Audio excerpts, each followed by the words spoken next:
오늘 본문 말씀을 통해서 주의 집을 사모하는 사람이라는 제목으로 함께 은혜를 나누겠습니다. 이 세상에 수많은 복이 있고 수많은 유익이 있는데 오늘 시편 84편의 기자는 주의 궁정에서의 한 날이 다른 곳에서의 첫날보다 낫다. 하나님 궁정에서 하루의 삶이 가장 복되다라고 고백을 합니다. 악인의 장막에 사는 것보다 내 하나님의 성전 문지기로 사는 것이 훨씬 낫다. 이런 고백을 하죠. 참 너무 위대한 고백입니다. 저희 집사람이 하나님께 은혜 받고 이 말씀의 은혜를 받아가지고 잘 다니던 직장을 그만두고 교회 사무원으로 일하기 시작했어요. 참 대단하죠? 그래서 저를 만났습니다. 그 교회 사무원으로 일하는 교회 전도사님이 내 친구였거든요. 그래서 이제 친구 만나러 그 교회 갔다가 둘이 눈이 맞은 거지 뭐. 참 집사람이 이 말씀의 은혜를 안 받았다라면 나하고 만남이 없었을 텐데 참 이 말씀이 저에게도 그렇게 굉장히 영향을 준 말씀이지요. 또 우리 아이들도 이 말씀 때문에 태어난 겁니다. 이 말씀이 없었으면 우리 애들도 없는 것이죠. 참 놀라운 고백이에요.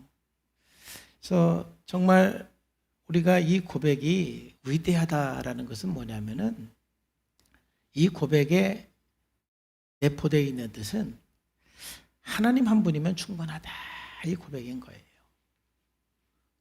그렇기 때문에 주의 궁정에서 한 날은 그 어떤 것도 비교할 수 없다. 이 고백이 되는 것이죠.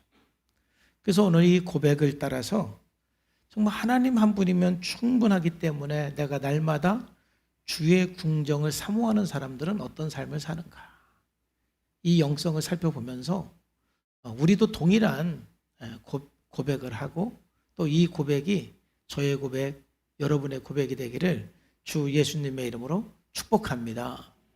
그러면 정말 주의 궁정을 사모하는 사람들은 어떠한 삶으로 나타나느냐? 첫 번째는 모든 상황에서 믿음으로 기도하는 삶을 사는 거예요. 하나님 한 분으로 충분한 사람은 모든 상황에서 기도로 시작하고 기도로 일하고 그리고 기도로 일을 마치는 사람들은 정말 하나님 한 분이면 충분합니다. 내가 주의 궁정에서 하루를 살아도 그렇게 사는 것이 나에게 가장 큰 복입니다. 이 고백을 하는 거예요.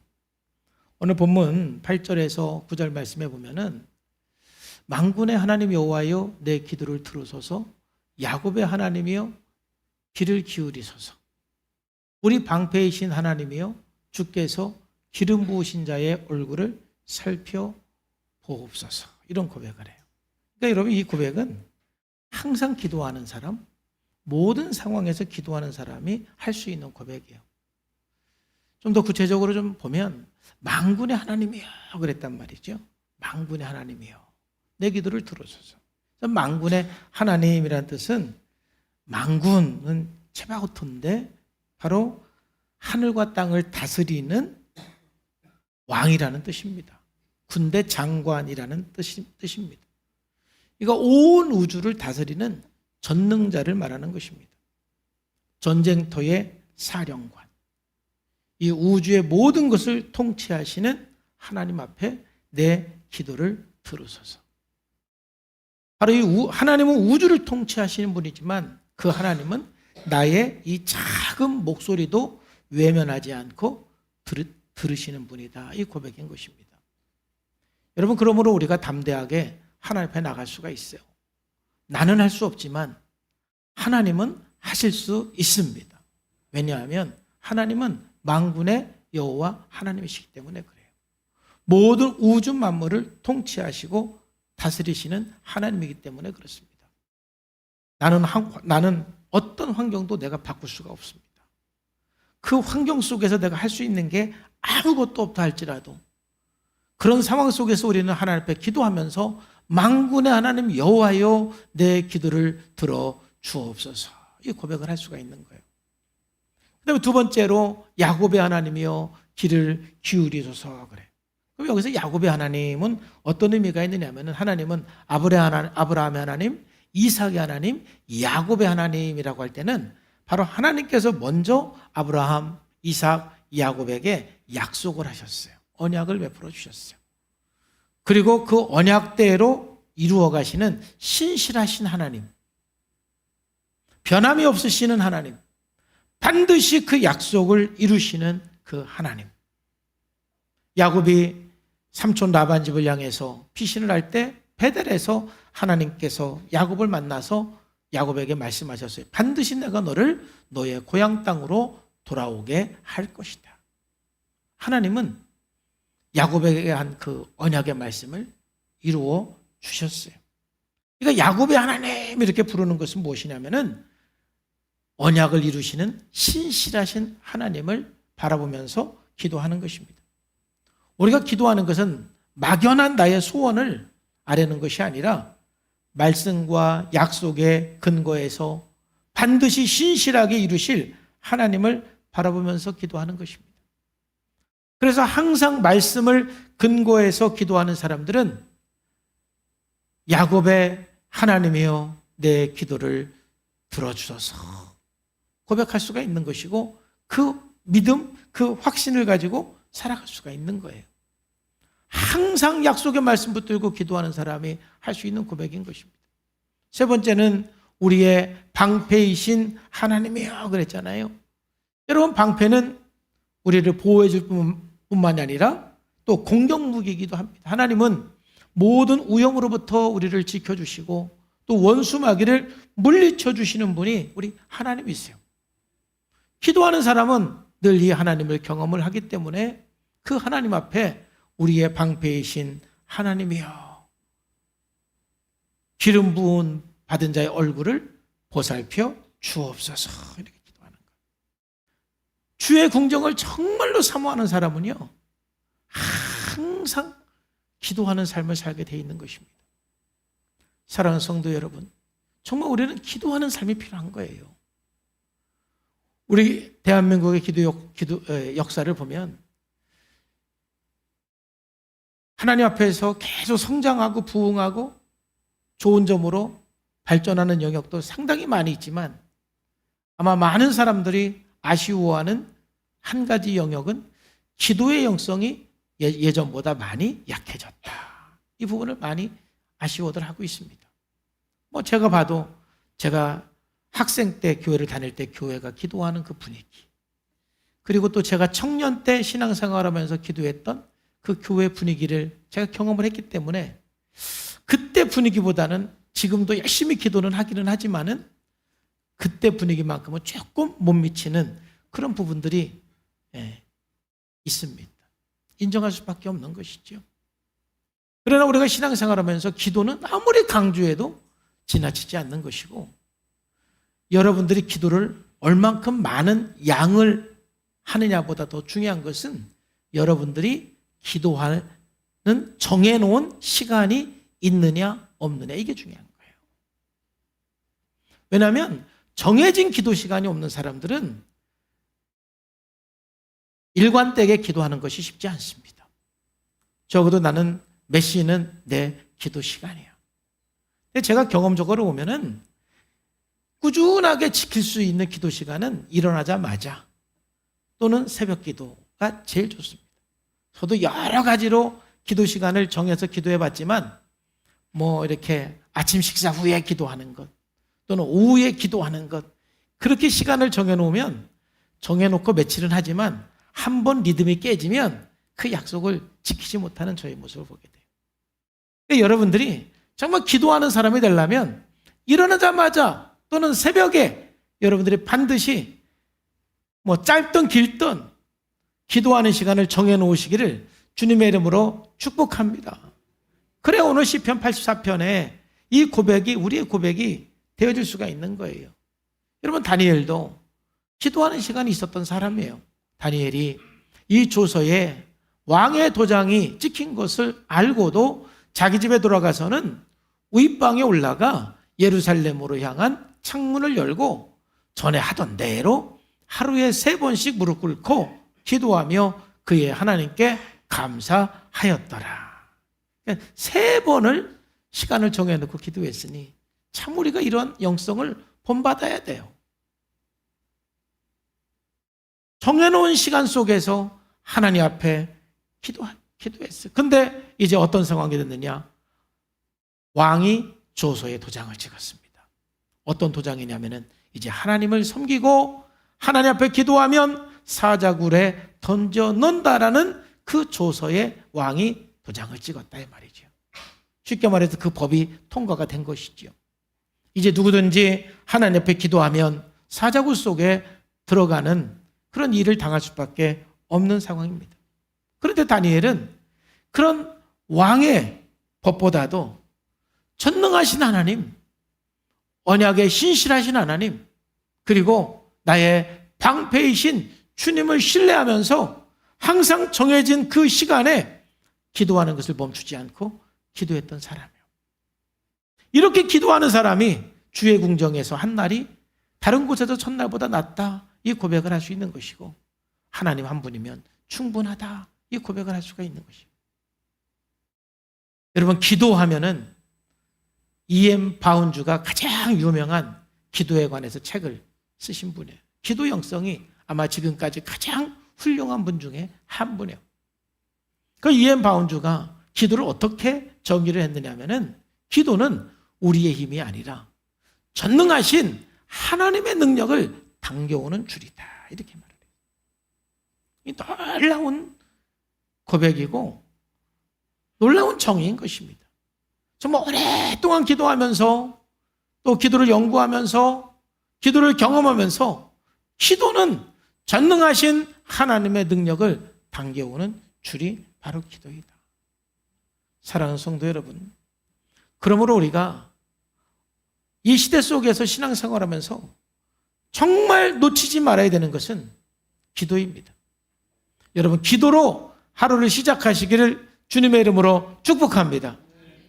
기도하면서 일하시기를 주님의 이름으로 축복합니다.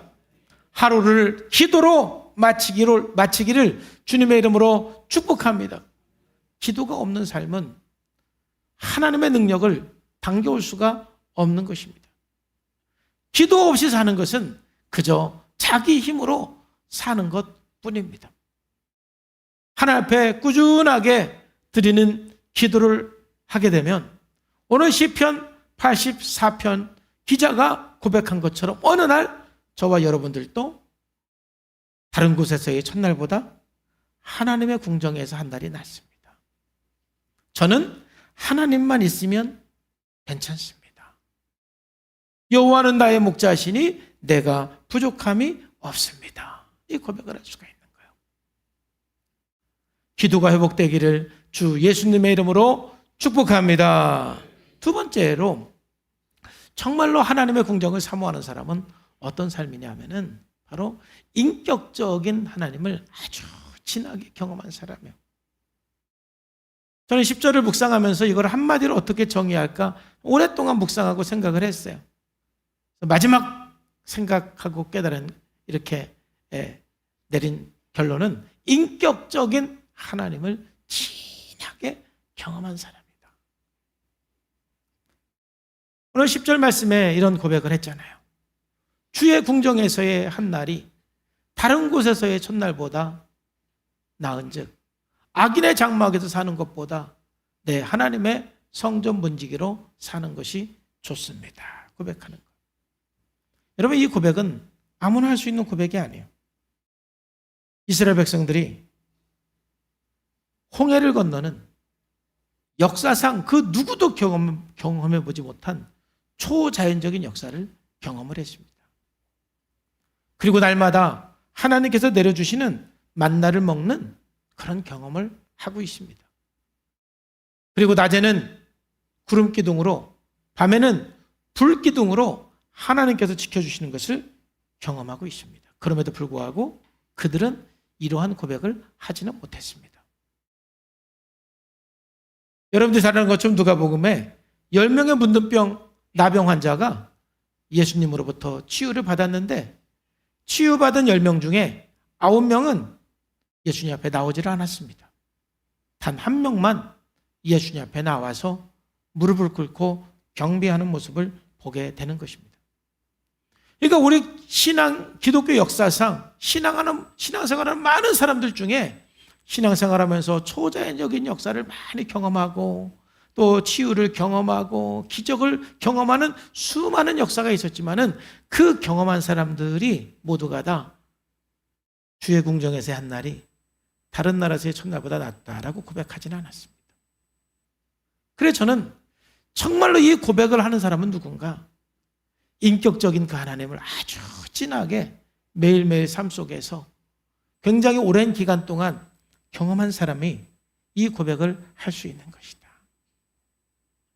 날마다 주님과 함께 살면서 주님과 함께 교통하면서 이 인격적인 소통을 할 수 있는 교통을 할 수 있는 것이 얼마나 우리들에게 중요한지 몰라요. 오늘 본문 말씀을 좀 더 우리가 살펴보면은 주의 궁정에서 한 날이 다른 곳에서의 첫날보다 낫다고 그랬는데 첫날은 뭐냐? 첫날은 그냥 문자 그대로 긴 날을 말하기도 하지만 사실 첫날은 풍요로움을 상징하는 것이고 세상의 완벽한 성공을 상징하는 것입니다. 그러니까 이 시편 기자는 단순히 하나님이 없는 이 세상에서 길게 사는 것을 말하는 것이 아니라 이 세상에서 완전한 그 풍요로움 또 완전한 어떤 성공 속에 사는 그 질적인 삶을 얘기하는 것이죠. 세상에서의 삶이 아무리 풍요롭고 아무리 성공을 경험하고 세상에서의 삶이 아무리 만족한 삶을 산다 할지라도 주의 궁정에서의 한 날, 주의 궁정은 뭘 말할까요?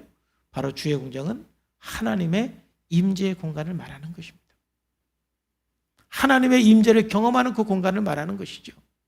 그러니까 인격적으로 하나님을 경험한 사람, 하나님의 그 임재를 그 경험한 사람은 세상에서의 그 어떤 풍요로움을 경험하고 세상에서 어떠한 성공을 경험을 해도 바로 하나님의 임재 속에서 느꼈던 그 기쁨과 그 감격과 그 은혜는 비교할 수 없다라는 의미인 것입니다.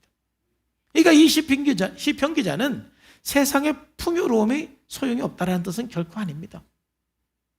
세상에서 성공이 필요 없다라는 것은 결코 아닙니다.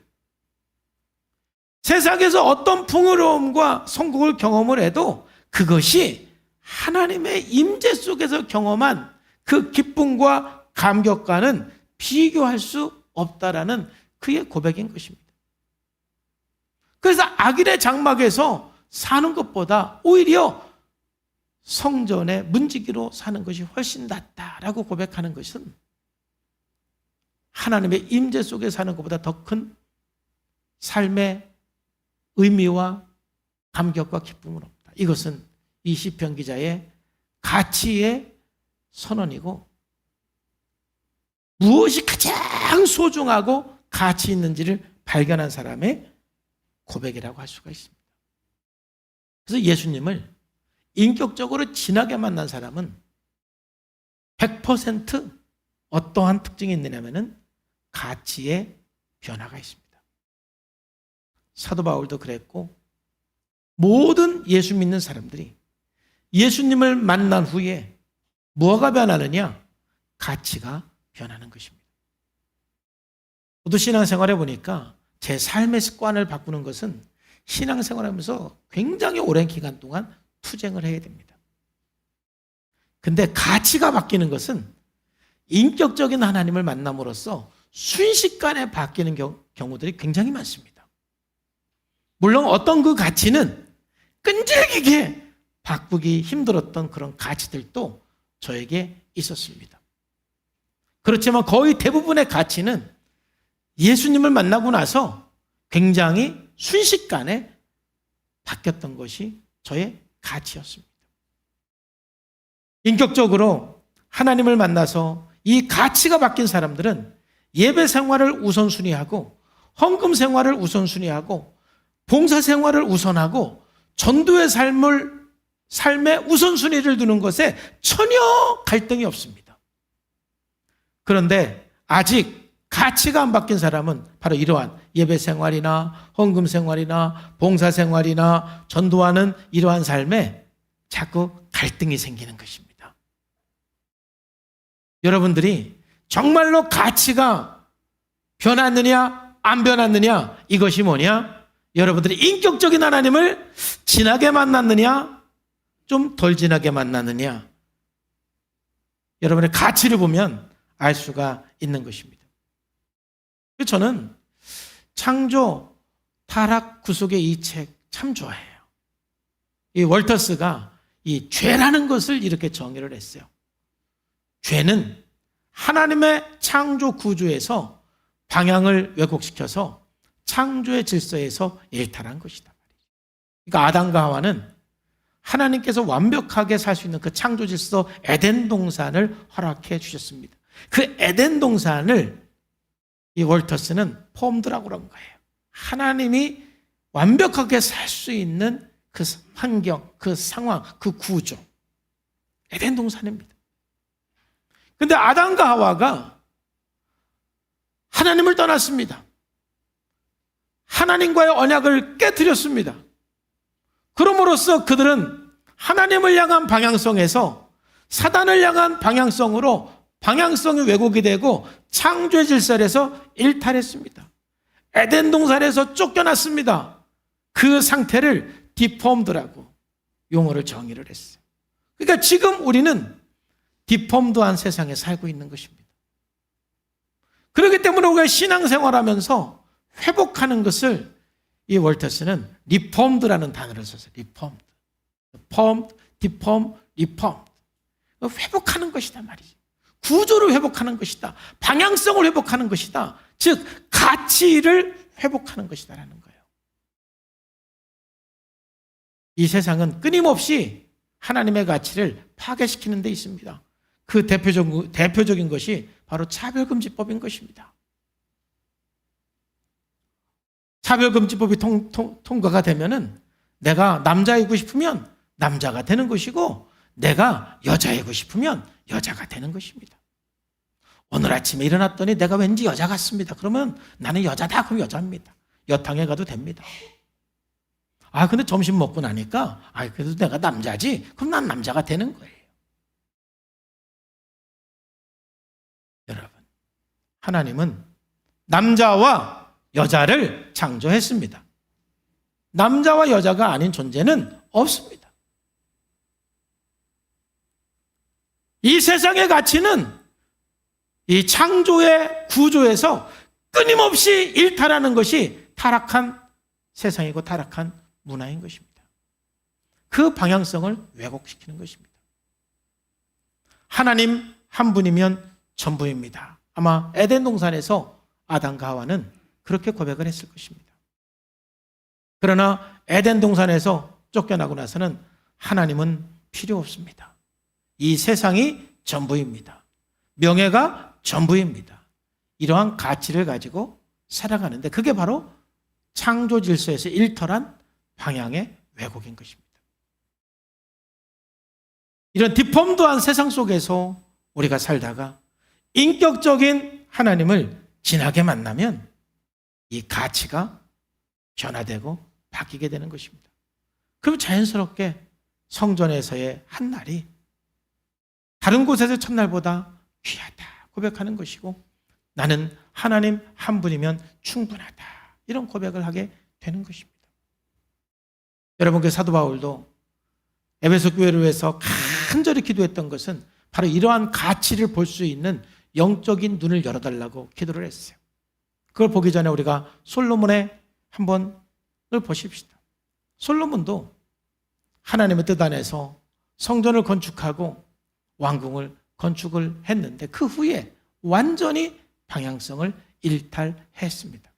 1000명의 첩을 두면서 첩만 둔 것이 아니라 그들의 모든 우상을 전부 수용을 하면서 그의 방향성을 일탈했습니다. 과연 그가 행복했나요? 시편 기자가 말하는 것처럼 그의 삶은 첫날이었습니다. 완벽한 삶이었고 풍요로웠고 부족한 것이 없는 삶이었습니다. 그러나 그는 행복하지 않았습니다. 왜냐? 전도서에 보면은 그는 이렇게 고백을 했습니다. 헛되고 모든 것이 헛되다. 이런 고백을 했어요. 방향성이 일탈된 사람들의 삶은 결코 찰나적 만족은 있을 수 있어도 헛된 것뿐이기 때문에 행복할 수가 없습니다. 그래서 사도 바울은 성도들을 위해서 기도할 때 간절히 기도한 것이 그런 하나님 나라의 가치를 볼 수 있는 영적인 눈이 열리도록 기도한 거예요. 우리가 하나님을 인격적으로 만나면서 뭐가 바뀌느냐? 우리 눈이 바뀌는 거예요. 세상을 보는 눈이 바뀌어지는 것이고, 나 자신을 보는 눈이 바뀌고, 다른 사람을 보는 눈이 바뀌고, 우리의 삶의 가치가 바뀌는 거예요.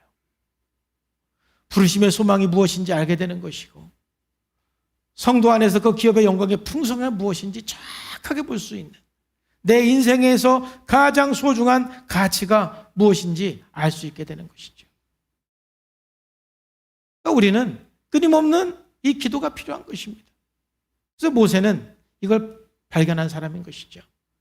히브리서 11장 24절 26절에 보면은 믿음으로 모세는 장성하여 바로의 공주의 아들이라 칭함받기를 거절하고 도리어 하나님의 백성과 함께 고난을 받기를 잠시 죄악의 낙을 누리는 것보다 더 좋아하고 그리스도를 위하여 받는 수모를 애굽의 모든 보화보다 더 큰 재물로 여겼으니 이는 상 주심을 바라보매니라. 아멘.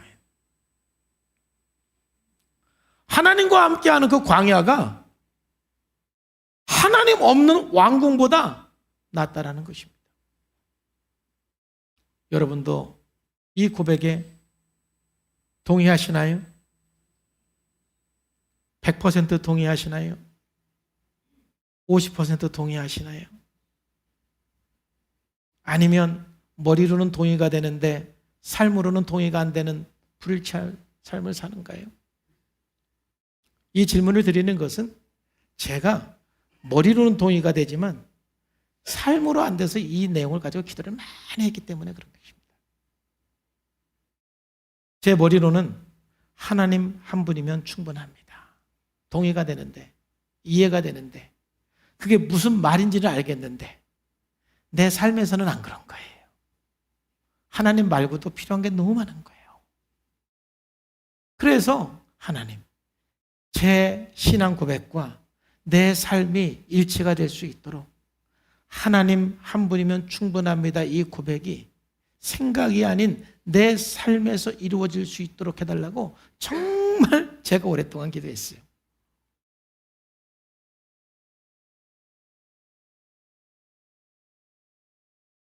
그것은 우리의 생각이 아닌 모세처럼 행동을 통해서 나타나기 때문에 그런 것입니다. 삶을 통해서 나타나기 때문에 그렇습니다. 그 바로의 공주라 칭함받는 그 왕궁을 포기하는 것은 결코 쉬운 일이 아닙니다.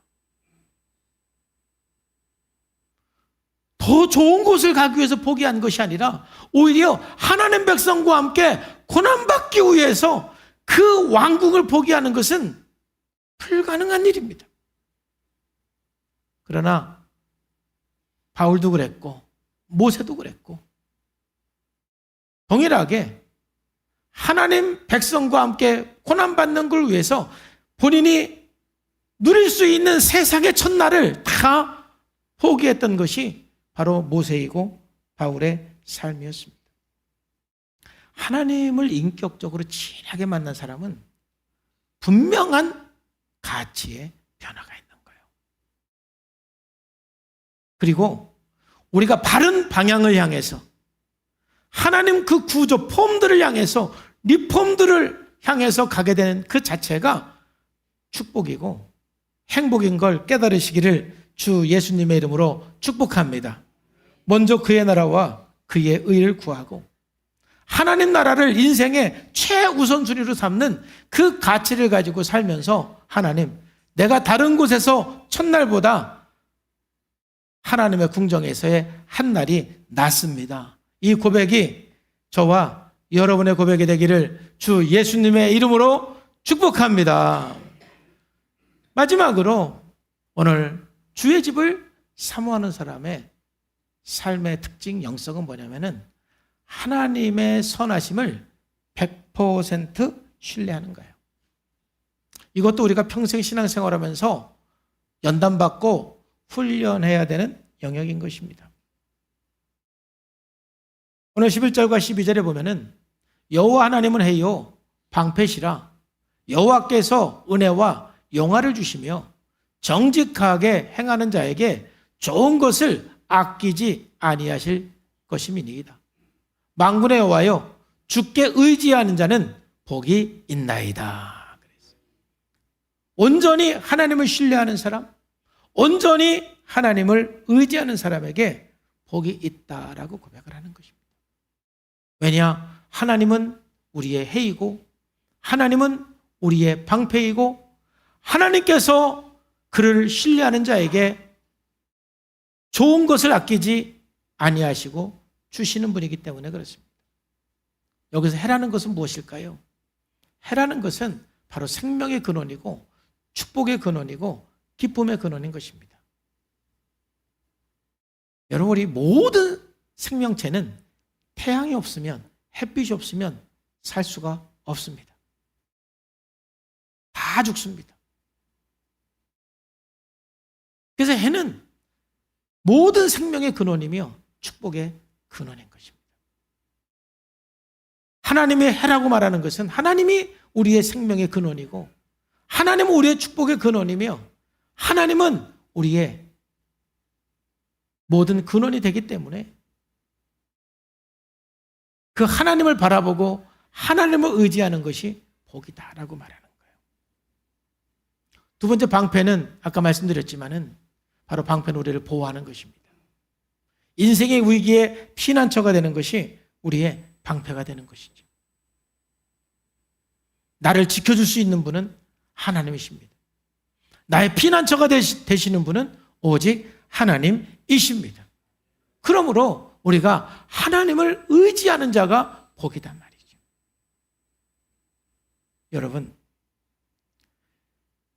여러분들이 세상에 살아가면서 저는 많은 축복을 받기를 주의 이름으로 기도하고 축복합니다. 경제적인 자유도 이루는 축복이 있기를 주님의 이름으로 축복합니다. 물질의 복을 받기를 축복합니다. 그러나 그 물질을 의지하지는 마세요. 돈이 없을 때는 의지할 돈이 없어가지고 돈을 의지하지 않는데 이제 하나님께서 물질의 복을 주면 나도 모르게 하나님보다 돈을 의지할 수가 있는 것이에요. 의지의 대상이 바뀌는 순간 우리의 복이 떠나가는 것이에요. 여러분, 이왕이면 지식도 많이 쌓고 여러분 세상에서 권력도 좀 갖고 힘을 기르시기를 주 예수님의 이름으로 축복합니다. 그러나 그것이 의지의 대상이 되면 안 돼요. 그 없을 때는 그게 나의 의지의 대상이 될 수 있다는 것을 별로 생각을 안 합니다. 그러나 막상 내가 어떤 미모가 나에게 주어진다든지 아니면 물질이 주어진다든지 권력이 주어지면 나도 모르게 그게 의지의 대상이 될 수 있다는 것을 여러분들은 경험하게 될 것입니다. 먼저 그 축복을 구하기 전에 우리가 하나님 앞에 기도해야 되는 것은 하나님, 저에게 물질의 복 많이 주세요. 또 저에게 성공의 복도 많이 주세요. 그리고 제가 그걸 의지하나 하나님을 의지하나 한번 보세요. 저는 어떤 축복을 많이 줘도 죽을 때까지 하나님만 의지하겠습니다. 할렐루야. 그리고 변치 말아야 돼. 들어갈 때고 나갈 때 다르다니까. 하나님만 의지하는 것이 복입니다.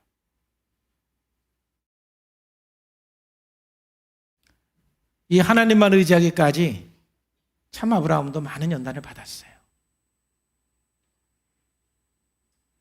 우리도 100% 하나님을 신뢰하기까지는 좀 이런 연단이 필요한 것 같습니다.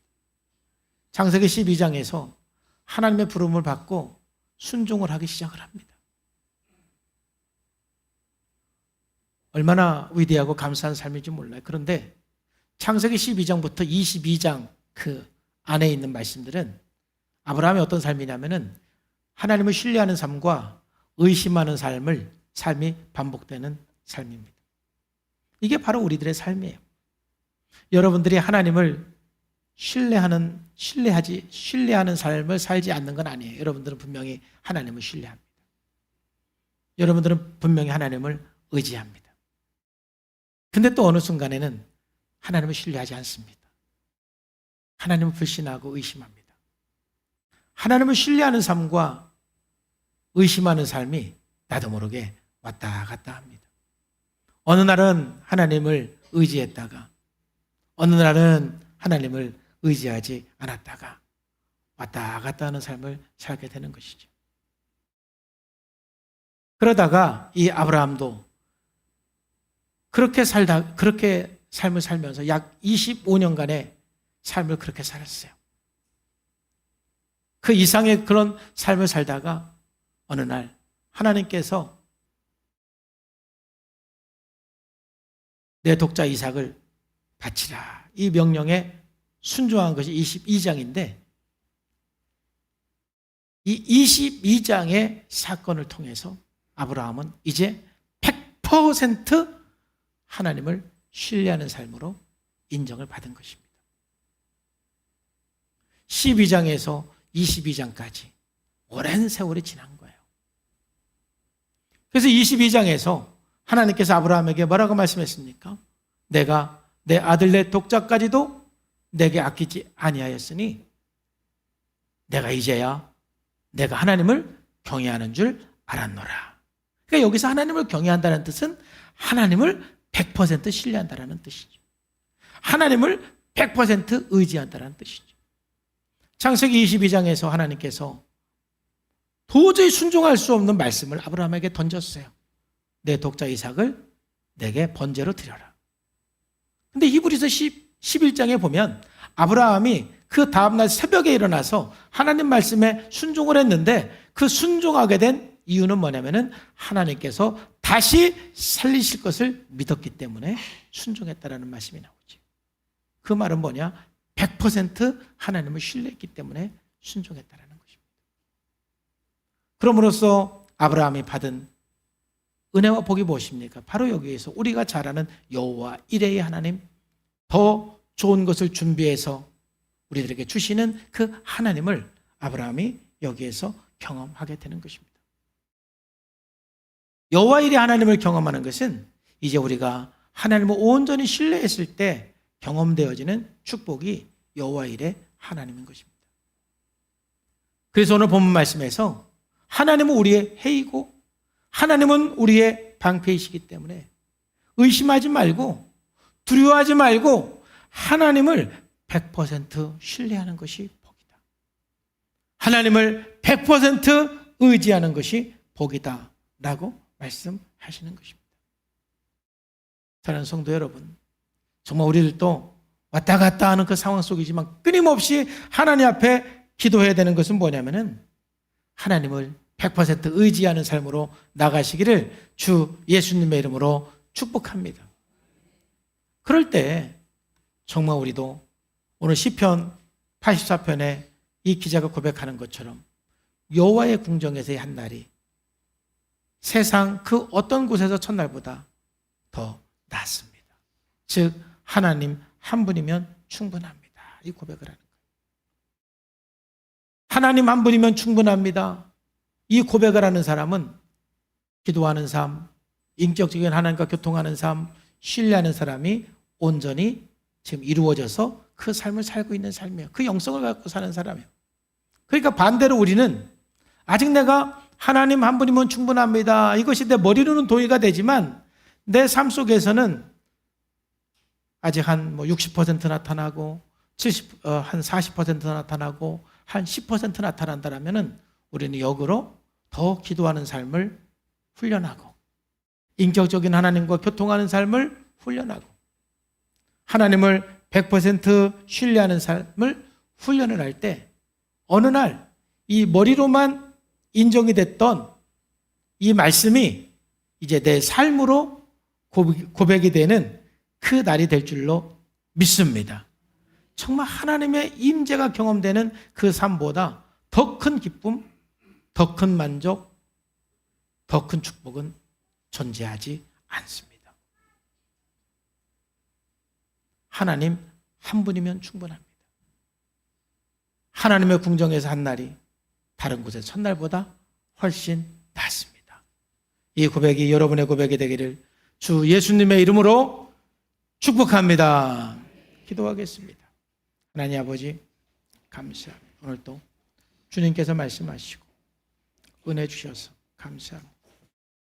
오늘 시편의 84편의 이 고라자손의 고백들처럼 정말 우리도 하나님 한 분이면 충분합니다. 이 고백이 나의 고백이 되게 하시고 여호와의 공정에서 한 날이 다른 곳의 첫날보다 낫습니다. 이 고백이 우리들의 고백이 되게 하여 주옵소서.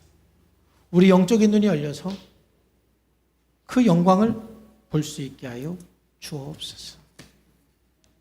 살아계신 예수님의 이름으로 감사하며 기도하옵나이다.